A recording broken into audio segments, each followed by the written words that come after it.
Hello everyone. Vasily Smyslov is referred to as one of the two Winter Kings, the other one being Mikhail Tal, as he was only world champion for 1 year.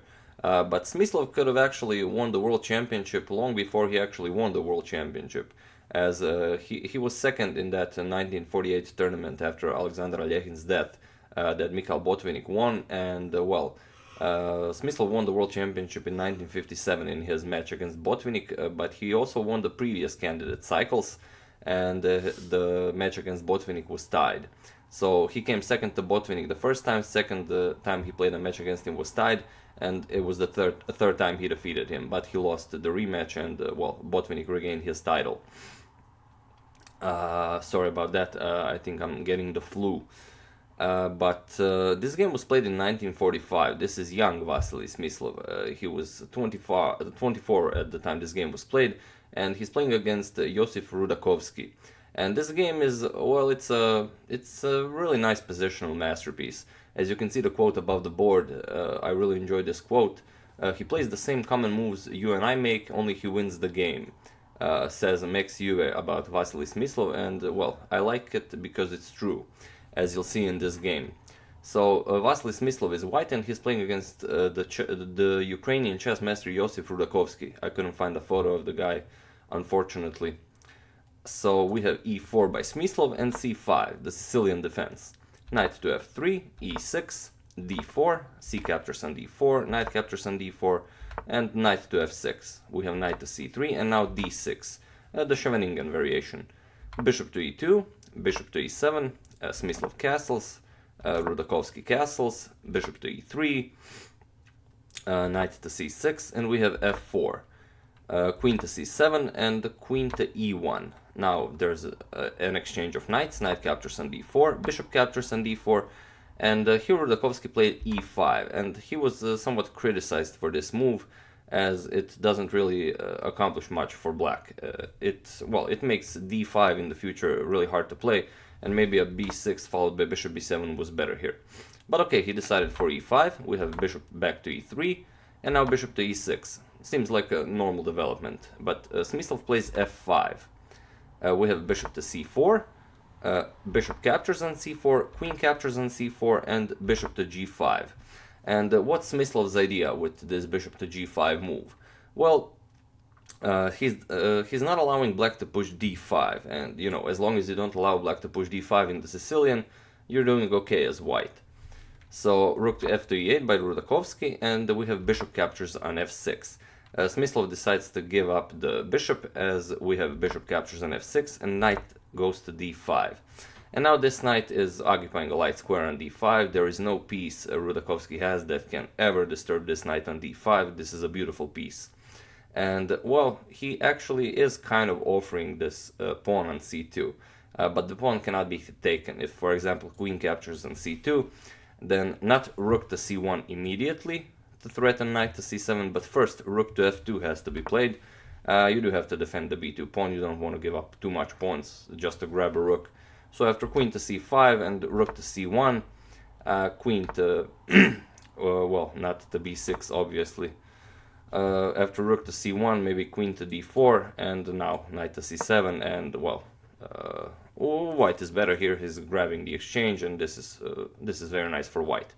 So after this knight to d5 idea, Rudakovsky didn't capture the pawn. Of course, he played bishop to d8.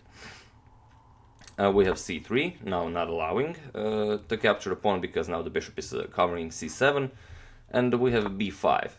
b3, kicking out the queen, queen to c5 would check, king to h1, and rook to c8, now adding pressure to this c3 square, and Smyslov plays rook to f3, a very nice rook lift as it's defending the c3 pawn, allows the knight to move, and also it will be helpful. Maybe this pawn will be pushed to f6, maybe rook to g3 will be played, maybe rook to h3, we'll see. We have king to h8 by Rudakovsky, and here Smyslov immediately pushes f6.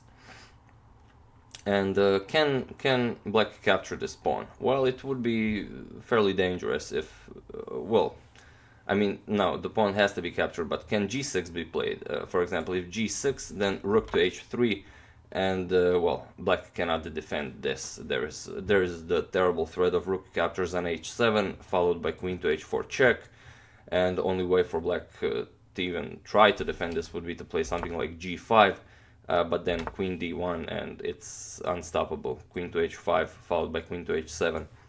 So after this f6 move, Rudakovsky captured a pawn, g captures on f6. We have queen to h4 now by Smyslov, adding pressure to this f6 pawn, but also with the idea of rook to h3 and queen to h7 checkmate.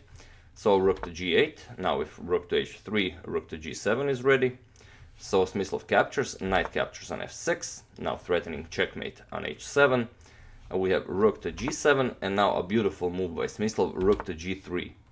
And here Rudakovsky captured, bishop captures on f6. But what's the idea if Rudakovsky played, for example, queen to f2? And this is beautiful, as it seems, well, it seems that Smyslov can't sacrifice the queen with rook captures on g7 and threaten rook captures on h7 with checkmate, because after queen captures on h4, now the queen is defending this h7 square. But what Smyslov's idea actually was to play queen captures on h7. And now there is no move for the black king, rook has to capture the queen, and now rook to g8 with checkmate. So very nice idea by Smyslov after this rook to g3. So Rudakovsky saw this, he played bishop captures on f6, we have queen captures on f6, now this rook is pinned, queen captures on g7 is threatened, rook c to g8 defending, and now rook 8 to d1. And black is without a move here. Rook captures on d6 is threatened. Ideas like h4, h5, h6 are coming. This is pretty much unstoppable. So Rudakovsky tries one more idea. He plays d5, but Smyslov immediately punishes this with rook captures on g7. We have rook captures on g7 and now rook captures on d5. And, well, black is without a move. The queen is attacked. And wherever the queen goes, white simply plays a rook to d8 with check. So queen has to go to the last rank because it's checkmate, and simply rook to d8, and this wins the queen. Rook g8, queen checks, rook g7, and grabbing, for example, a pawn, completely winning for white. So after this rook to d5 move, Mr. Josip Rudakovsky resigned the game. And well, the 24-year-old Vasily Smyslov played this beautiful game. It was played in the 1945 USSR Championship, and Smyslov didn't really do that well. Actually, he shared 10th place, but he did play this interesting game. So yeah, I do hope you enjoyed this game by the Winter King Vasily Smyslov. And I would like to thank Owen Tinkler and Manoranjan Mishra for a contribution to my channel. Thank you a lot, I really appreciate it. As usual, you can check 2 of my previous videos here. Thank you all for watching, and I will see you soon.